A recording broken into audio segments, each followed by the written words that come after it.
આપણે બનાવવાની છે મેદાના લોટની પૂરી. તો પૂરી બનાવવા માટે આપણે 2 કપ મેંદો લઈશું. આપણે એને સાળી લેવાનું છે. સરસ આપણે પડવાળી પૂરી બનાવવાની છે. આપણે હવે સાળી લીધું. આપણે એના અંદર મોણ નાખવાનું છે. 2 પાવડા નાખીશું. ઘીનું આપવું હોય તો આપી શકાય. સ્વાદ પ્રમાણે મીઠું નાખીશું. એની અંદર આપણે થોડાક અમથા સોડા એડ કરીશું. એકદમ મસ્ત પૂરી થાય.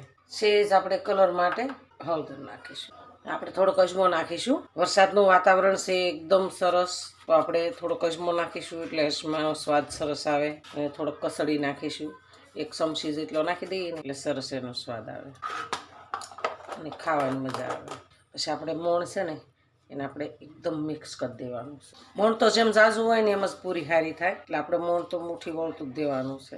મોણ એકદમ આપણે મુઠ્ઠી વળતું દીધું છે. આપણે થોડું થોડું પાણી એડ કરતું જવાનું છે ને લોટને આપણે બાંધી દેવાનું. આપણે લોટને ઢાંકી દેવાનું છે.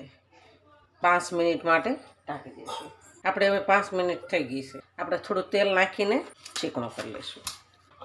આપણે આને વણી લેવાનું છે. આપણે થોડોક મેદો નાખતા જઈશું ને એટલે જલ્દી વણાય. આપણે સરસ વણી લીધું છે.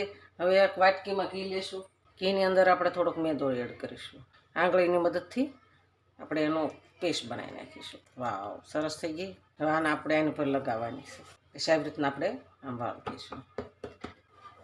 જેટલો મોટો થાય ને એટલો આપણે મોટો કરી નાખવાનો છે રોટલાને. આપણે ફરીવાર એને ઘી લગાવી દઈશું. આપણે આને ડીશમાં મૂકી દઈશું. આપણે આને ફ્રીજમાં મૂકી દઈશું. જેટલા વણાતા જાય ને એ બધા આપણે ફ્રીજમાં મૂકવાના છે. હવે પાછું આપણે આને વણી લેવાનું.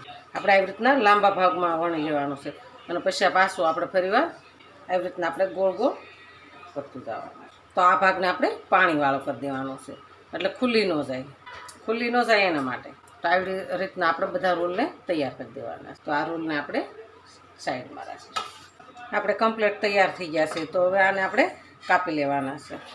આપણે હવે આને આવી રીતના કાપી લેવાના છે. હવે આને આપણે આવી રીતના દબાવી દેવાનું છે. દબાવીને એક એક વેણું મારવાનું છે. ફટાફટ વેણું મારી દેવાનું છે. આપણે પૂરી વણી લીધી છે. તો આપણે આ તેલ મૂક્યું છે તો તેલમાં આપણે તળવાની છે. બહુ તેલ આવવા દેવાનું નથી. આપણે તેલની અંદર એડ કરીશું. બહુ તેલ નથી આવવા દેવાનું. ધીમા ધીમા તેલ આશે જેટલી હમાય એટલી આપણે અંદર એડ કરીશું. થઈ ગયા ને એકદમ મસ્ત પડ જુદા થઈ ગયા છે. આપણે છાન પૂરી સરસ તૈયાર છે. એકદમ મસ્ત બની ગઈ છે. તો હાલો ખાવા. જો આ મારો વિડીયો ગમે તો લાઈક, શેર અને સબસ્ક્રાઈબ કરી દેજો. રાધે રાધે.